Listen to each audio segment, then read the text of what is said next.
बिस्मिल्लाहिर्रहमानिर्रहीम अस्सलाम वालेकुम everyone. My name is Zafran Sajid. उम्मीद करता हूँ कि आप सब खैरियत से होंगे। आज के इस वीडियो लेक्चर में मैं आप सबका वेलकम करता हूँ। अगर आप लोग इस चैनल पर नए हैं तो काइंडली इसको लाइक, सब्सक्राइब और ज़्यादा से ज़्यादा शेयर करें। आज के इस वीडियो लेक्चर में हम MTH 603 न्यूमेरिकल एनालिसिस का लेक्चर नंबर 13 आप लोगों के सामने डिटेल के साथ डिस्कस करेंगे। इससे पहले वाले वीडियो लेक्चर्स के लिंक्स आज के वीडियो के डिस्क्रिप्शन बॉक्स में आपको मिल जाएंगे, आप उन्हें यहाँ से ओपन करके देख सकते हैं। ओके स्टूडेंट, स्टार्ट करते हैं। हमने जो सेगमेंट स्टार्ट किया हुआ है solution of linear system of equations and matrix inversion, इस सेगमेंट के हवाले से सबसे पहले मैं आपको थोड़ा सा इंट्रोडक्शन दे देता हूँ।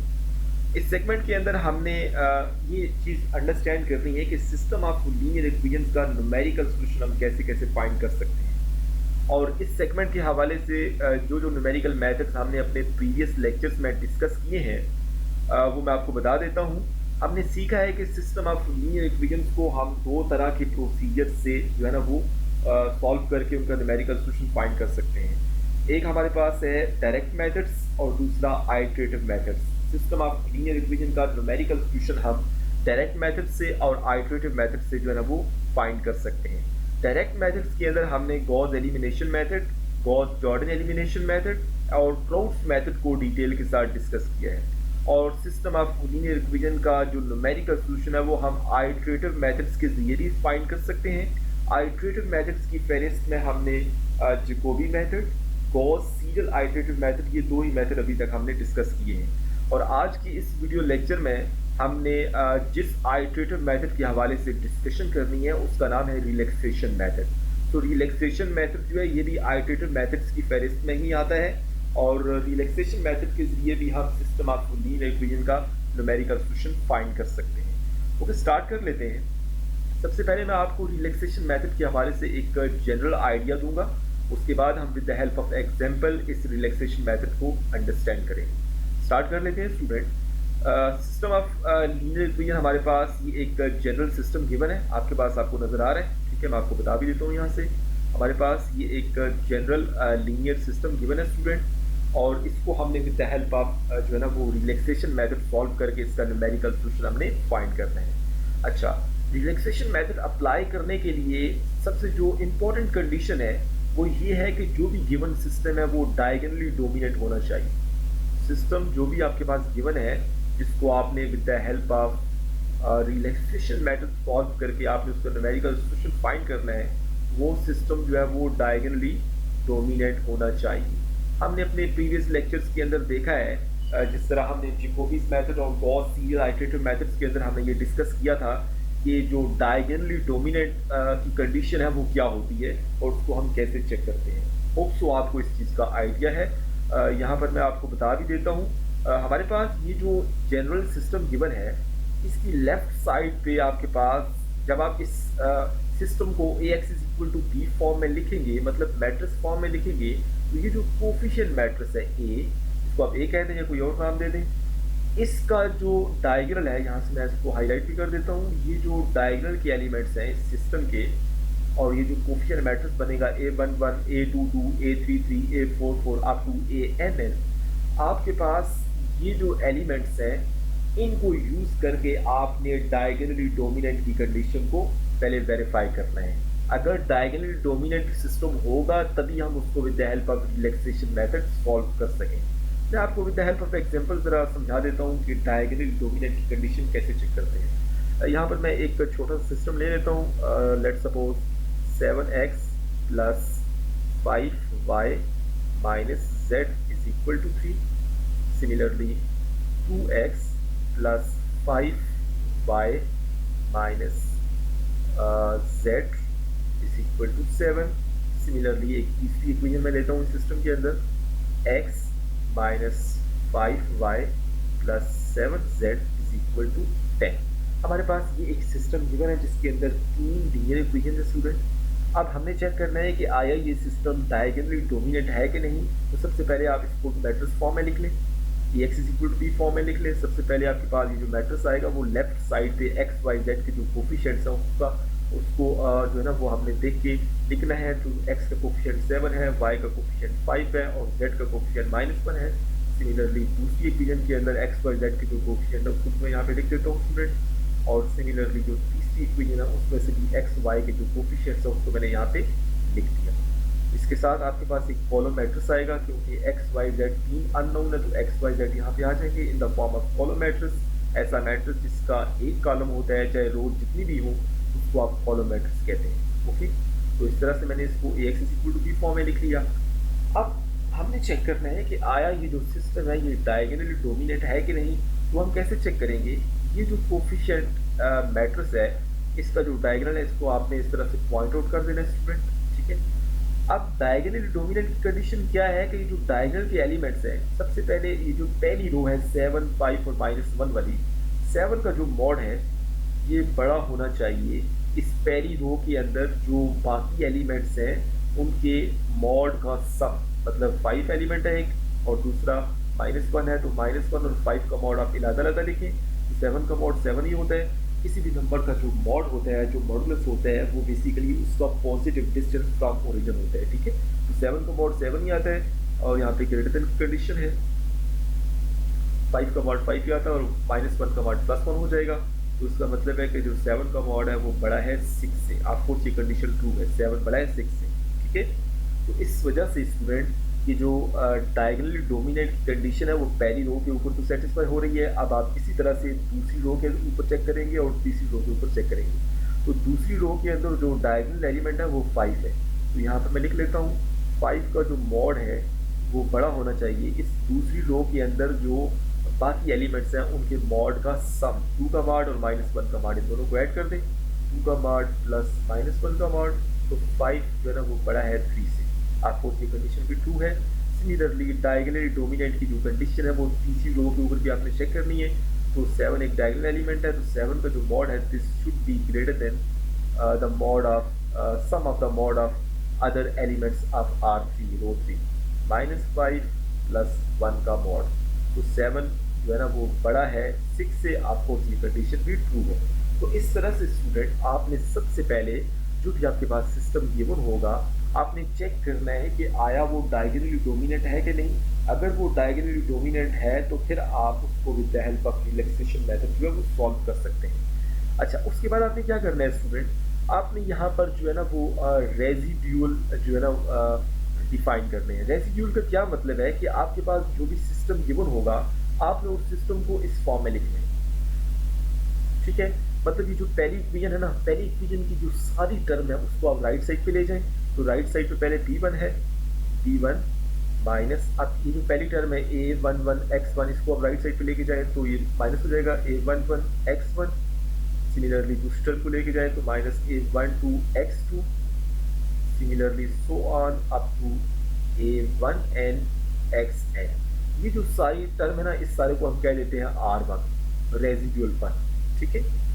तो आपने करना क्या है कि आपने जितने भी सिस्टम के अंदर इक्वेशंस हैं आपने उन इक्वेशंस की जो सारी टर्म है वो राइट साइड के ऊपर मूव करनी है और उसको आपने पहले को R1 कह देना है, दूसरी इक्वेशन पे जो आपको वैल्यू मिलेगी उसको आपने R2 कह देना है, R3 R4 जितनी भी इक्वेशंस होंगी उतने ही रेजिड्यूल आपके पास डिफाइन हो जाएंगे, ओके। अब ज़रा ये तो कुछ बेसिक चीज़ें थी। अब एक दो चीज़ें और भी हैं जो कि इस मेथड के लिए बहुत ज़रूरी है, वो भी हम यहाँ पे देख लेते हैं। इसको मैंने हाईलाइट किया हुआ है। To achieve the fast convergence of the procedure, we take all terms to one side। हम जितनी भी सिस्टम के अंदर इक्वेशंस होंगी उनकी इक्वेशंस की सारी टर्म जो है वो एक साइड पे मूव करेंगे and then reorder the equations so that the largest negative coefficient in the equations appear on the diagram. ये जो दूसरी लाइन है स्टूडेंट, ये वाली यहाँ से जो शुरू हो रही है रीऑर्डर वाली यहाँ तक, इसको आप सबसे पहले चेक कर सकते हैं। मतलब ये डायगोनली डोमिनेंट की कंडीशन है, इसको आप सबसे पहले चेक कर लें और उसके बाद आप जो है ना वो सारी टर्म्स को एक साइड पे अरेंज कर लें, ठीक है। अच्छा, ये तो हो गया कुछ बेसिक स्टूडेंट। उसके बाद यहाँ पे ये एक फार्मूला लिखा है, ये जब मैं एग्जाम्पल सॉल्व करूँगा तो इस फार्मूले को मैं आपके सामने इंशाल्लाह एक्सप्लेन कर दूँगा। अब ज़रा हम एग्जाम्पल पे आ जाते हैं। हमारे पास यहाँ पर जो सिंपलेस्ट एग्जाम्पल है पहले हम उसको डिस्कस कर लेते हैं ताकि आपको चीज़ें अंडरस्टैंड हो जाएं, क्योंकि हमारा मकसद ये है कि आपको ये जो कंसेप्ट है ये मिल जाए। बाकी वहाँ पर किसी तरह का भी सिस्टम हो आप उसको विद द हेल्प ऑफ जो है ना रिलैक्सेशन मेथड इजीली सॉल्व कर सकते हैं, ओके। यहाँ पर ये जो एग्जांपल है दिस वन, ये थोड़ी सी मुझे आसान लगी है ताकि आप लोग इसको अंडरस्टैंड कर सकें, इसी वजह से मैंने इसको चूज किया है। Okay, solve the system by relaxation method the equations. हमारे पास ये तीन इक्वेशंस गिवन है, 9x minus Y plus 2z is equal to 7, x plus 10y minus 2z is equal to 15 and 2x minus 2y minus 13z is equal to minus 17। इसको हमने with the help of relaxation method solve करके इसका numerical solution find करना है student. Okay, सबसे पहले तो हम क्या करते हैं कि हम चेक करते हैं कि आया ये जो सिस्टम है ये डायगोनली डोमिनेंट है कि नहीं। तो डायगोनली डोमिनेंट उसने यहाँ पे चेक नहीं किया, शायद उसने इस चीज़ को एज्यूम कर लिया कि ये डायगोनली डोमिनेंट है, लेकिन ये चेक आपने लाजमी करना है। सबसे पहले आप इसको मैट्रिक्स फॉर्म में लिख लें स्टूडेंट अपनी अंडरस्टैंडिंग के लिए। तो 9 माइनस 1 2 एक्स वाई जेड के जो कोफिशिएंट्स हैं तीनों इक्वेशंस के अंदर, उसको आप यहाँ पे in the form of matrix लिख सकते हैं। 1 10 minus 2 this is 2 this is minus 2 this is minus 13, ये आपके पास कोफिशिएंट मैट्रिक्स स्टूडेंट। उसके बाद जो अननोन है उसको आप in the form of column matrix लिख लें एक्स वाई जेड, और राइट साइड पे जो एंट्रीज हैं उनको भी आप इस तरह से in the form of column matrix लिख सकते हैं। ओके, होप सो कि आपको यहाँ तक अंडरस्टैंडिंग होगी है। अब ये जो कोफिशिएंट मैट्रिक्स है, इस कोफिशिएंट मैट्रिक्स के जो डायगोनल एलिमेंट्स हैं उनको मैं हाईलाइट कर देता हूँ। ये आपके पास इस कोफिशिएंट मैट्रिक्स के डायगोनल एलिमेंट्स हैं स्टूडेंट। अब हम क्या करते हैं कि यहाँ पर डायगोनली डोमिनेंट की जो कंडीशन है वो चेक करते हैं। सबसे पहले R1 की बात करते हैं, जो पहली रो है। पहली रो का जो 9 एलिमेंट है वो डायगोनल एलिमेंट है, तो 9 का जो मॉड है ये बड़ा होना चाहिए sum of the mod of other elements of row 1। तो -1 एलिमेंट है रो 1 का और दूसरा 2 एलिमेंट है रो 1 का, तो 9 का मॉड 9 ही होता है। This is greater than 3, of course ये 2 है, 9 बड़ा होता है 3 से। अब हम दूसरी रो की हम बात कर लेते हैं। दूसरी रो में जो डायगोनल एलिमेंट है वो 10 है, तो जो 10 का मॉड है वो बड़ा होना चाहिए 1 का मॉड प्लस -2 का मॉड, जो कि R2 के बाकी एलिमेंट्स है 1 और -2। तो 10 बड़ा होता है 3 से, ऑफकोर्स ये भी ट्रू है। सिमिलरली तीसरी रो पर हम चेक कर लेते हैं डायगोनली डोमिनेंट की कंडीशन को। तो यहाँ पे जो -13 का मॉड है this should be greater then mod of 2 plus mod of -2। तो -13 का मॉड +13 हो जाएगा, ग्रेटर देन 4, आपको ये भी ट्रू है। तो जो डायगोनली डोमिनेंट की कंडीशन है स्टूडेंट वो होल्ड कर रही है, तो मतलब ये सिस्टम जो है ये डायगोनली डोमिनेंट है। उसके बाद हमने क्या करना है कि हमने इस सिस्टम के अंदर जो 3 इक्वेशन है, तीनों इक्वेशन की जो टर्म्स है वो एक साइड के ऊपर मूव कर लेनी है। तो हम यूजुअली क्या करते हैं कि जो लेफ्ट साइड है उसको राइट साइड पे मूव कर लेते हैं। तो यहाँ से आप देख सकते हैं the residuals R1 R2 and R3 are given by. कैसे हम फाइंड करेंगे, ये आपके पास सिस्टम गिवन है स्टूडेंट। अब R1 हमने कैसे फाइंड किया, पहली इक्वेशन की सारी टर्म को आप राइट साइड पे मूव कर लें। तो 9 पहले मौजूद है राइट साइड पे, 9 minus 9x plus Y minus 2z, ये R1 की वैल्यू है। सिमिलरली दूसरी इक्वेशन की जो सारी टर्म्स हैं वो राइट साइड पे मूव करें, ठीक है। तो 15 minus x minus 10y minus plus 2z हो जाएगा, ये आपके पास दूसरे रेजिड्यूल आ गया। और फिर तीसरे रेजिड्यूल की अगर हम बात करें तो तीसरी इक्वेशन की जितनी भी टर्म्स हैं उनको राइट साइड पे मूव कर लें, -17 minus 2x plus 2y plus 13z। तो मेरे ख्याल से ये इतना मुश्किल नहीं है कि मैंने आपको बता दिया है। सबसे पहले आपने ये चेक करना है कि आपके पास जो सिस्टम गिवन है आया वो डायगोनली डोमिनेंट है कि नहीं। इन केस अगर आपका सिस्टम डायगोनली डोमिनेंट नहीं है तो फिर आप पार्शियल प्यूपिंग के कंसेप्ट को यूज़ करेंगे कि आप सिस्टम के अंदर जो इक्वेशंस गिवन है आप उनको रिप्लेस कर लेंगे ताकि आपका सिस्टम जो है वो डायगोनली डोमिनेंट बन जाए। उसके बाद आपने क्या करना है कि एक सिस्टम के अंदर जितनी भी इक्वेशंस हैं आपने उन सारी इक्वेशन को बारी बारी, जो इक्वेशन की सारी टर्म्स हैं वो राइट साइड पे मूव करनी है, और आपने जितनी इक्वेशन होंगी उतने ही रेजिड्यूल आपको मिल जाएंगे। जैसे कि हमने यहाँ पे 3 रेजिड्यूल फाइंड किए क्योंकि 3 ही हमारे पास इक्वेशन है, ठीक है। अच्छा, यहाँ तक उम्मीद करता हूँ कि आपको अंडरस्टैंड हो गया। अब जरा हम आगे मूव करते हैं। अब हमें यहाँ पर 2 टेबल बनाने पड़ेंगे। पहला टेबल है हमारे पास ऑपरेशन टेबल और दूसरा है रिलैक्सेशन टेबल। ऑपरेशन टेबल तो हमने अपने सिस्टम और इन 3 इक्वेशंस को R1 R2 R3 को देख के लिखना है। ओके, हम स्टार्ट कर लेते हैं स्टूडेंट। सबसे पहले हम ऑपरेशन टेबल की बात कर लेते हैं।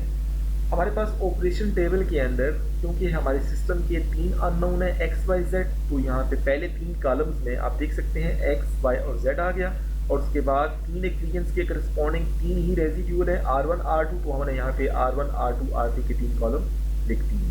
अच्छा, अब ये x y z और R1 R2 और R3 की जो वैल्यूज हैं वो हमने यहाँ से कैसे लिखी हैं। आपने सिस्टम को देखना है कि सिस्टम में कितने अननोन है, क्योंकि हमारे सिस्टम के अंदर 3 अननोन है, तो इस वजह से यहाँ पे जो एक्स वाई जेड के नीचे जो आइडेंटिटी मैट्रिक्स लेंगे हम वो 3x3 ऑर्डर का लेंगे। यहाँ पर आपने हमेशा आइडेंटिटी मैट्रिक्स ही लेना है, ठीक है। और ये डिपेंड करता है कि कितने ऑर्डर का होगा हमारे पास, क्योंकि सिस्टम के अंदर 3 अननोन है एक्स वाई जेड, तो आइडेंटिटी मैट्रिक्स का जो ऑर्डर होगा वो 3x3 होगा।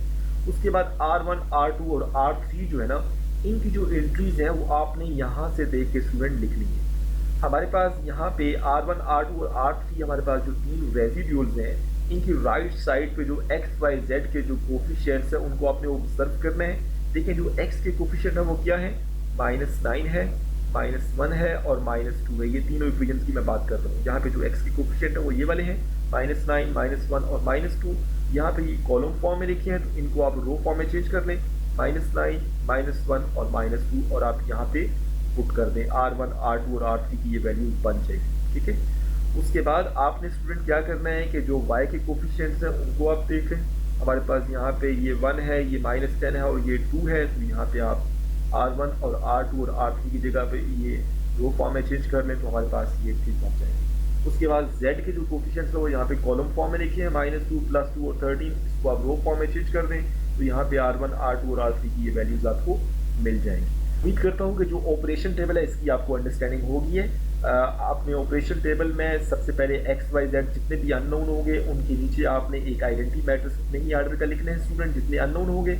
उसके बाद R1 R2 और R3 की जो वैल्यूज़ हैं, जो एंट्रीज हैं, वो आपने ये जो रेजिड्यूल वाली 3 इक्वेशंस हैं इनको देख के आपने एक्स वाई जेड के जो कोफिशिएंट्स हैं जो कि कॉलम फॉर्म में लिखे हैं इनको आप रो फॉर्म में चेंज करें और यहाँ पे पुट कर दें, तो आपको ऑपरेशन टेबल जो ना वो मिल जाएगा। उम्मीद करता हूँ कि आपको ऑपरेशन टेबल की अंडरस्टैंडिंग होगी स्टूडेंट। अब ज़रा हम बात कर लेते हैं relaxation table.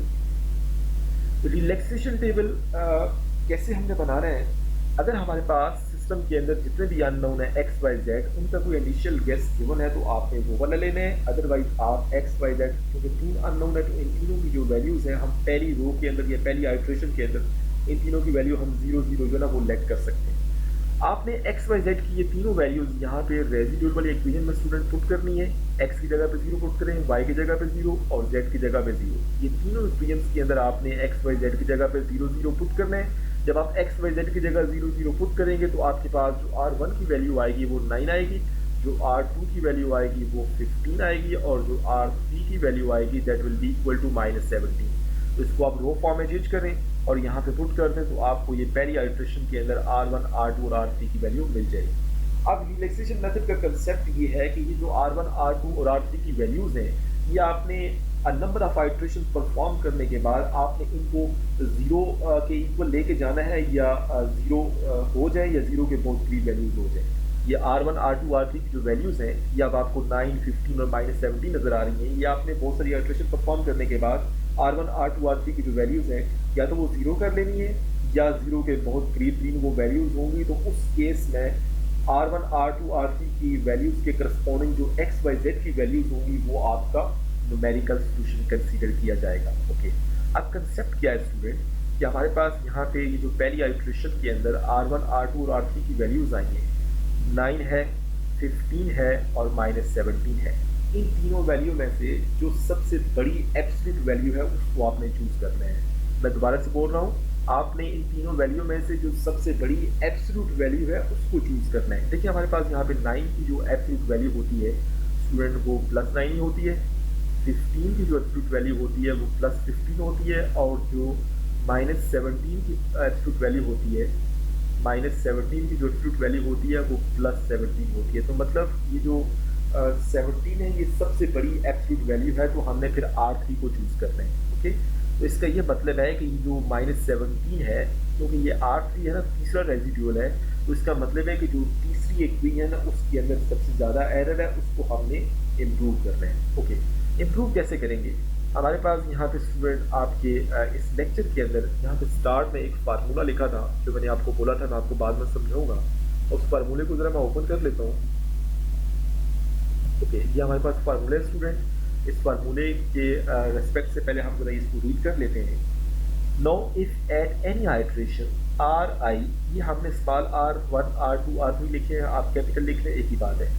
Now if at any iteration Ri is the largest residual in magnitude, then we give an increment to xi, ai being the coefficient of xi.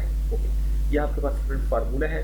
अब आपने रेजिड्यूल देखना है कि कौन सा रेजिड्यूल मैग्नीट्यूड में सबसे बड़ा है, क्योंकि हमारे पास R3 जो रेजिड्यूल है वो मैग्नीट्यूड में सबसे बड़ा है, तो यहाँ पे आई की वैल्यू 3 पुट कर लें। तो ये जो आपके पास इंक्रीमेंट है dx3, आई की वैल्यू आप 3 पुट करें, R3 divided by A33। Okay, तो हमारे पास यहाँ पे रेजिड्यूल क्योंकि R3 मैग्नीट्यूड में बड़ा था तो यहाँ पे डिनोमिनेटर में A33 आ गया। अगर हमारे पास जो रेजिड्यूल है वो R2 मैग्नीट्यूड में बड़ा होगा तो डिनोमिनेटर में A22 आएगा, और अगर रेजिड्यूल R1 जो है वो मैग्नीट्यूड में सबसे बड़ा होगा तो यहाँ पे डिनोमिनेटर में A11 आएगा। ये डिनोमिनेटर को अगर आप ऑब्जर्व करें तो A11, A22, A33 या A44 अगर बड़ा सिस्टम हो तो उस केस में ये सारे डायगोनल के एलिमेंट्स हैं। जो आपके पास सिस्टम गिवन होगा इनिशियली, उसके जो डायगोनल के एलिमेंट्स हैं x, y, z या x1, x2, x3 के जो कोफिशिएंट्स हैं ये वो आपने यहाँ पे लिखने हैं। अब जरा मैं इस फार्मूले को जो ना स्टूडेंट वो अपनी एग्जांपल के अगर कोड कर लूँगा, जरा मैं आपको एग्जांपल ओपन करता हूँ और जो हम रिलैक्सेशन टेबल जिसकी हम बात कर रहे थे उसको मैं ओपन कर लेता हूँ। ओके, हमारे पास इस रिलैक्सेशन टेबल में स्टूडेंट हम जो है ना वो दूसरी आइट्रेशन की बात कर रहे थे, पहली आइट्रेशन की बात कर रहे थे। पहली आइट्रेशन में एक्स वाई जेड की वैल्यू हमने 0 ली, तो R1 9 आ गया, R2 15 आ गया और R3 -17 आ गया। तो R1, R2, R3 में से जो सबसे बड़ी एब्सोल्यूट वैल्यू है वो हमारे पास -17 के करस्पॉन्डिंग हमें मिल रही है। तो इस वजह से जो फार्मूला है dxi इज इक्वल टू, यहाँ पे स्मॉल r हमने यूज़ किया है तो इस वजह से यहाँ पर मैं स्मॉल r लिख लेता हूँ फार्मूले में, ri divided by ai। Okay, अब क्योंकि R3 का जो रेजिड्यूल है वो मैग्नीट्यूड में सबसे बड़ा है तो यहाँ पे i की जगह पे 3 पुट कर लें, तो हमारे पास dx3 is equal to R3 divided by A33। Okay, अब यहाँ पे जो R3 की वैल्यू है वो चाहे पॉजिटिव हो या नेगेटिव हो, आपने यहाँ पे उसी लिहाज से लिखनी है, क्योंकि यहाँ पे -17 है तो यहाँ पे -17 आप लिख लें। अब ये A33 की वैल्यू आपको कहाँ से मिलेगी, ज़रा मैं आपको सिस्टम दिखा देता हूँ जो इनिशियली हमारे पास गिवन है स्टूडेंट।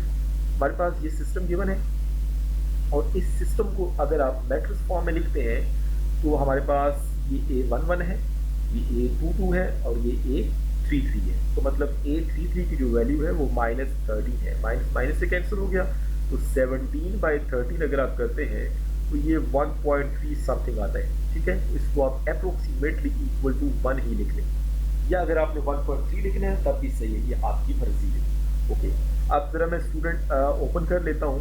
हमारे पास ये जो dx3 हमने फाइंड किया है ये हमने x3 मतलब जो तीसरा अननोन है, क्योंकि यहाँ पे तीसरा अननोन z है ना, तो z के अंदर आपने ये ऐड करना है। यहाँ पे मैं x3 फॉर्म में लिख लेता हूँ इसको, हमारे पास x3 प्लस dx3 हो जाएगा ये, और x3 हमारे पास 0 है स्टूडेंट, मतलब z की वैल्यू 0 थी ना, और dx3 कितना आया है अप्रोक्सीमेट इक्वल टू 1, तो हमारे पास जो अभी नई x3 की वैल्यू आई है वो क्या आई है, 1 आई। तो हमने x3 के अंदर ये चेंज लेके आया है। ठीक है, with the help of relaxation method. आज जरा मैं टेबल को ओपन कर देता हूँ। देखिए, रिलैक्सेशन मेथड के अंदर हमारे पास यहाँ पे x की वैल्यू दूसरी आइट्रेशन के अंदर 0 ही है, y की वैल्यू भी 0 ही है, लेकिन z की वैल्यू हमने क्योंकि उसमें इंक्रीमेंट किया है तो वो अब 1 हो गई है। अब दोबारा से आपने ये जो रेजिड्यूल वाली इक्वेशन थी स्टूडेंट, रेजिड्यूल वाली इक्वेशन के अंदर आपने x, y, z की ये वैल्यूज पुट करनी है।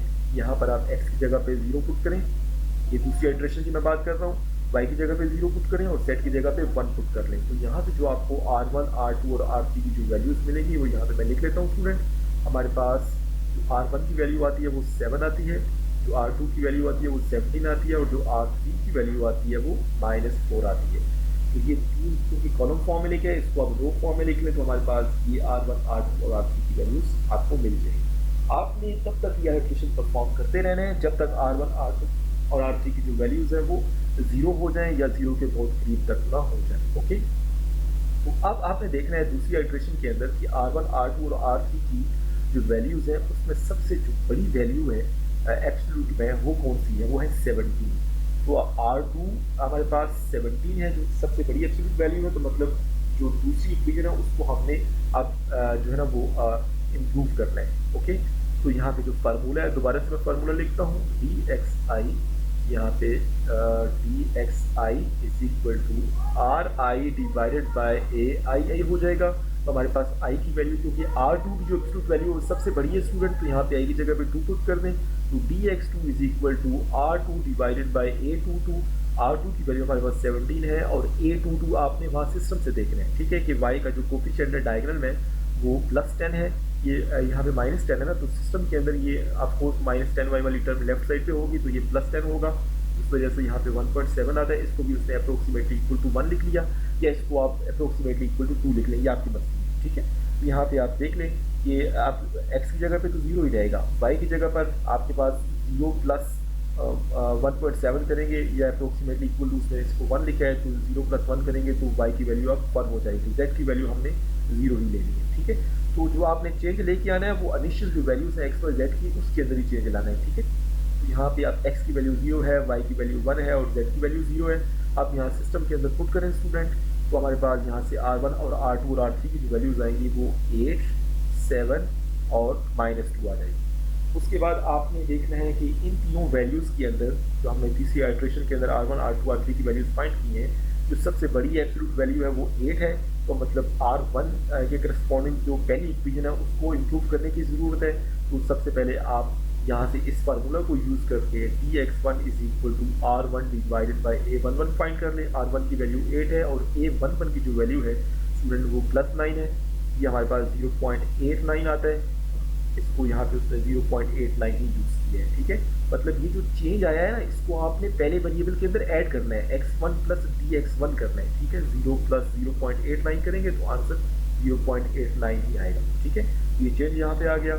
y की वैल्यू जो है ना वो 0 ही उसने ली है और z की वैल्यू भी उसने जो है ना वो 0 ही ली है, जो कि पहली आइट्रेशन के अंदर हमने लेट की थी। दोबारा से x, y, z की ये तीनों वैल्यूज यहाँ पे सिस्टम के अंदर पुट करें तो R1 की वैल्यू हमारे पास जो आएगी स्टूडेंट वो यहाँ से मैं आपको बता देता हूँ। R1 की जो वैल्यू हमारे पास आती है वो ये आती है, R2 की ये वैल्यू आती है और R3 की वैल्यूज आती है। इसी चीज़ को आपने जो है ना वो with the help of iteration इसको आपने आगे बढ़ाते जाना है। और यहाँ पे मैं आपको आखिरी आइट्रेशन के जो रिजल्ट्स है स्टूडेंट वो दिखा देता हूँ। आखिरी आइट्रेशन के अंदर आप देखें कि हमारे पास यहाँ पे जो R1 की वैल्यू आती है वो ये आ गई है, R2 की ये वैल्यू है और R3 की ये वैल्यू है, जो कि 0 के बहुत करीब है।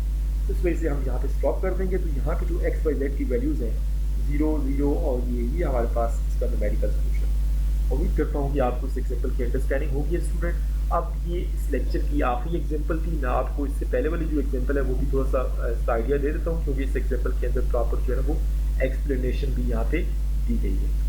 Solve by relaxation method. The equation हमारे पास ये सिस्टम के अंदर 3 इक्वेशंस गिवन है स्टूडेंट। सबसे पहले आपने चेक करना है कि आया ये डायगोनल डोमिनेट है कि नहीं। अगर ये डायगोनल डोमिनेट है तो फिर आप इन 3 इक्वेशंस के करस्पॉन्डिंग 3 ही रेजिड्यूल आपको मिलेंगे, R1, R2, R3। तो आपने ये 3 रेजिड्यूल लिखने हैं स्टूडेंट। आपको पता है कि रेजिड्यूल कैसे लिखते हैं। आपने पहले इक्वेशन की सारी टर्म को राइट साइड पे मूव करना है तो आपको R1 मिल जाएगा। दूसरी इक्वेशन की सारी टर्म को राइट साइड पे मूव करें तो R2 मिल जाएगा और सिमिलरली R3 भी आपको मिल जाएगा। जब रेजिड्यूल आप फाइंड कर लेंगे तो उसके बाद आपने यहाँ पे स्टूडेंट जो है ना वो यहाँ पे 2 टेबल बनाने हैं। पहला हमारे पास है ऑपरेशन टेबल और दूसरा है रिलैक्सेशन टेबल। तो पहले हम ऑपरेशन टेबल की बात कर लेते हैं। ऑपरेशन टेबल के अंदर x, y, z हमारे पास 3 कॉलम आएंगे और R1, R2, R3 3 कॉलम्स आएंगे। ये जो ऑपरेशन यहाँ पे उन्होंने लिखे हैं इसको बेशक आप ना लिखें, या आप उससे कंफ्यूज हो जाए, इसको आप बेशक ना लिखें, सही है।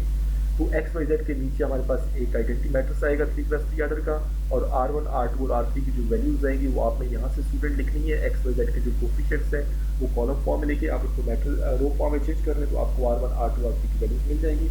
उसके बाद रिलैक्सेशन टेबल जब बन जाएगा तो फिर आपने जब ऑपरेशन टेबल बन जाएगा तो उसके बाद आपने फिर रिलैक्सेशन टेबल की बात करनी है स्टूडेंट। रिलैक्सेशन टेबल में जो पहली हमारे पास आइट्रेशन जो पहली रो है उसमें x, y और z की वैल्यू आपने 0, 0 लेनी है। आपने ये तीनों वैल्यूज यहाँ पे पुट करनी है तो आपको R1 की वैल्यू 6 मिलेगी, R2 की वैल्यू 7 और R3 की वैल्यू 8 मिलेगी। अब सबसे जो बड़ी एब्सोल्यूट वैल्यू है वो 8 है। अब सबसे जो बड़ी एब्सोल्यूट वैल्यू है वो R3 की है, क्योंकि 8 है। तो हमने यहाँ पर जो फार्मूला है student dxi is equal to ri divided by ai। यहाँ पे i की जगह पे 3 पुट कर दें तो dx3, ये जो इंक्रीमेंट हम करेंगे वो x3 के अंदर करेंगे, मतलब जो तीसरा अननोन z है उसके अंदर हम ये इंक्रीमेंट करेंगे। r3 divided by a33, r3 की वैल्यू 8 है, a33 आप सिस्टम से देख लें ये 10 है, ठीक है। तो हमारे पास डिवाइड करेंगे तो ये 0.8 आता है। यहाँ पे इसने जो dx3 फाइंड किया है इसको उसने x3 के अंदर ऐड किया है, x3 प्लस dx3, मतलब z प्लस dx3 कर लें या z प्लस dz कर लें की बात है। सिर्फ अननोन का नेम की बात है, बाकी x3 कहें या z कहें है तो ये अननोन ही ना। तो ये 0 प्लस 0.8 करेंगे तो आंसर 0.8 आएगा, जिसको उसने अप्रोक्सीमेटली इक्वल टू 1 लिखा हुआ है। ये आप देख लें यहाँ पे दूसरी इक्वेशन के अंदर z की वैल्यू 1 है, x की वैल्यू 0 ही रहेगी, y की वैल्यू भी 0 ही रहेगी, लेकिन जो z की वैल्यू है वो 0 प्लस 0.8 करेंगे तो वो 0.8 आती है, जो कि उसने अप्रोक्सीमेटली इक्वल टू 1 लिखी है। सही है, तो x y z की दूसरी इटरेशन के अंदर ये वाली वैल्यू आपने लेनी है, तो आपके पास r1 r2 और r3 की वैल्यूज आ जाएंगी। अब इसमें से जो सबसे बड़ी एब्सोल्यूट वैल्यू वो 9 है, तो इस फार्मूले के अंदर आप क्योंकि r2 की सबसे बड़ी वैल्यू एब्सोल्यूट वैल्यू है तो यहाँ पे आई की जगह पे 2 पुट कर लें, तो ये जो चेंज आएगा dx2 इसको आपने x2 वेरिएबल के अंदर ऐड करना है, y के अंदर ऐड करना है, बाकी x की जगह पे 0 ही रहेगा, तो y की जगह पे आप इसको ऐड करेंगे तो ये 1 बन जाएगा, और z की जगह पे भी उसने आपने अब 0 ही दी है। ठीक है,